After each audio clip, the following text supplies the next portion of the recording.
So I just watched episode 1 of Spider Noir. If you don't know this, I'm a huge Spider-Man fan. I'm always be an OG Spider-Man fan, bro. Peter Parker's my guy. So even though I knew the show was coming out, I didn't know when. And when I saw that came out today or yesterday, either or, I started watching that bitch. And I'm not gonna lie, episode 1 is it's cool. It's chill. It's nothing too crazy, you know. Nothing really stood out to me so far. Besides like the black and white feature, which you could choose between watching it in color or black and white. I chose black and white just for the aesthetic. And I'm not gonna lie, it works. It works heavy. It's cool. It's cool. Now, the one person that stood up to me so far is Janet. Janet too cool, bro. Janet got a fire with it, bro. Like, there's a certain scene that happens in this episode. You know what? I'm gonna play it. This scene right here is just sweet fire. The other PI you hired told me you offered him 50, so I'm not telling you for a penny less than 200. Cute. But give me one good reason I shouldn't plug you. How about 38 reasons? It's actually a 32, but I doubt your organs will know the difference. You can't tell me Janet ain't cold, bro. You can't tell me. And plus, more importantly, she's the realest one so far. She's the only one talking her shit, saying what's on her mind. I fuck with Janet. Janet's cool. But I'm excited to see what happens in the rest of the 8 episodes. So I'll be right back. I'm not gonna lie, I kind of forgot to mention this. Besides just Janet being one of the best characters so far, I fuck with the music. Like the intro music, it was really good. When Cat Hardy was singing, you see how Ben's face looked, bro? That's how I looked too. I was like, oh my gosh, she's killing this song. Like, I'm not gonna lie, that song was fire. Alright, episode 2. Episode 2, it wasn't anything crazy. It kind of is, it's one of the episodes where like you just get more information and it's just there to progress the story, right? You got some more of Robbie, who I'm not gonna like. Robbie's a cool dude. He's an independent journalist who's struggling right now. Like, bro was out here eating ketchup sandwiches.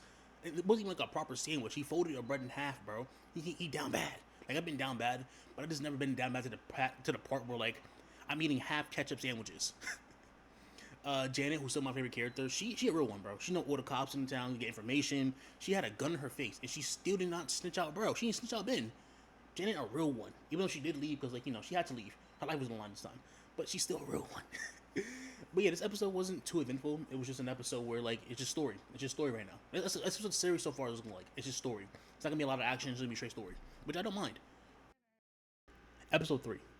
Episode 3 by far is my favorite episode. I think it's the best one so far. It's a really good episode. And when you think about how everything that happens is lead up to the pivotal point at the ending of the episode, is honestly just so good. And when you think about it from like Silvermane's perspective as well, it's just like, this is fire. If you haven't seen the episode yet, I'm trying to be very vague. I'm not trying to spoil anything. If you have, you understand what I mean, right? When you look at it from Silvermane's perspective, where he doesn't know the things that we know, the things that we've seen that happen, but he knows what happened around him, like Kat and Winston arguing, for example, and how that plays a part in the choice he makes at the very end. It's just like, I love putting myself in the perspective of other characters and looking at it from like a deeper angle. It's so far. It's just so cool. Another thing I really enjoyed was the Ben hospital scene where he goes to talk to the cops and everything. I've never been a huge fan of Nicolas Cage's acting, but I feel like here he shows he has a lot of range. He could do a lot more than I thought he actually could. And it's honestly a really enjoyable scene. Now, I know it's something crazy, but I liked it a lot. And this episode in total was honestly really good. Episode 4. Out of the episodes I've seen so far, episode 4 is my least favorite. And I think part of it is mainly because it's because of the plot. It's because of the plot. The whole like Ben and Kat romance story, it's just not working for me. I'm not enjoying it at all. Like from the get go, I knew it was going in this direction because they had like this flirty, witty banter, this back and forth. Is like they're saying mean things, but they're flirty with it. I just didn't enjoy it. I didn't enjoy it. Mainly because like it's so obvious that Kat is still in love with Flint. So much so that when she and Ben's about to kiss, she's immediately chasing after Flint when she heard that there's a monster attacking the town on the radio. Man, she don't give a fuck about Ben. He's kind of like he's her backup. He's her what's the word? Her rebound. He's her rebound. She's just feeling some sort of way because he's the rebound. That's why I'd rather like them go down the path of having them kind of like lick each other's wounds in a way, not like romantically, but they're you know how in No Way Home, right? How Andrew Spider-Man saves MJ. It was kind of him like redeeming himself and finally getting closure over the fact that he had failed to save Gwen. That's what I kind of wanted from them. Like Ben right now, he's having big problems. That's the reason why he saved Kat in the first place, because he felt like it was a way for him to kind of redeem himself from failing to save Ruby.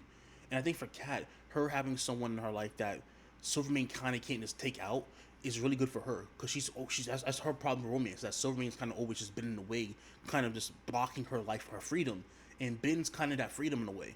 So I feel like what they should have aimed more for like that, But I guess like it's not as interesting as a story as like Kat and Ben being in love. Like, I guess. By the way, when Kat jumps out of Ben's window, bro, the first two things that popped in my head in this scene was one, that scene in Superman where like Lois jumps out the window thinking that Clark's Superman, bro. And the second thing was Andrew trying to web up Gwen and save her from falling, and then her neck just snaps, bro. That's the first thing that popped in my head, bro. I know it's fucked. All I thought was the neck snap, bro. I didn't even think about the falling part. It was just the neck snap. So stupid, bro. But yeah, overall, episode 4 is the worst so far. Episode 5. We get more of like this bullshit love story between Ben and Kat, which I guess I said in the previous segment, I would rather it just be like them licking each other's wounds, like them kind of redeeming and finding closure over their failed romances to one another, rather than them just kind of being together, them using each other as proxies in a way. Cause like it's so obvious Kat's still in love with Flint. Like she just betrayed Ben for it. Now I know I was gonna spoil shit, but like let's be honest, I spoiled shit. I spoiled shit last segment. It's just like I have too much I want to say, and I can't just keep trying to be vague with this shit.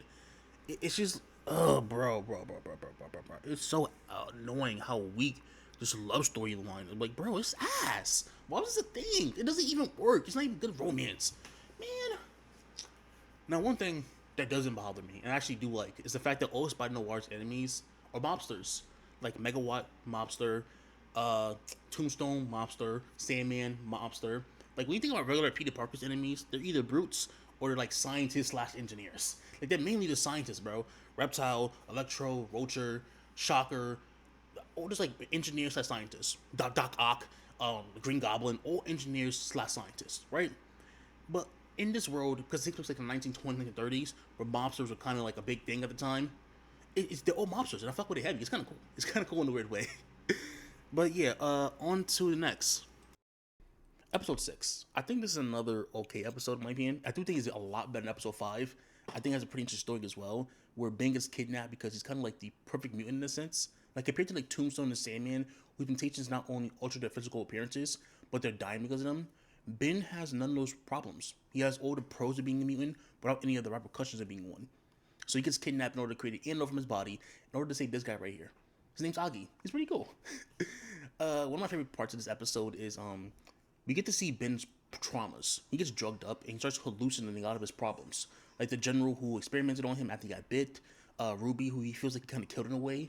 We see Kat, because Ben finds out that she betrays him. You even see the Spider, who was a part of Ben that he's kind of just been running away from. I think my only problem is that we don't get to see him kind of confront any of these problems. I would love to see that. I would love to see Ben kind of try, holy shit English.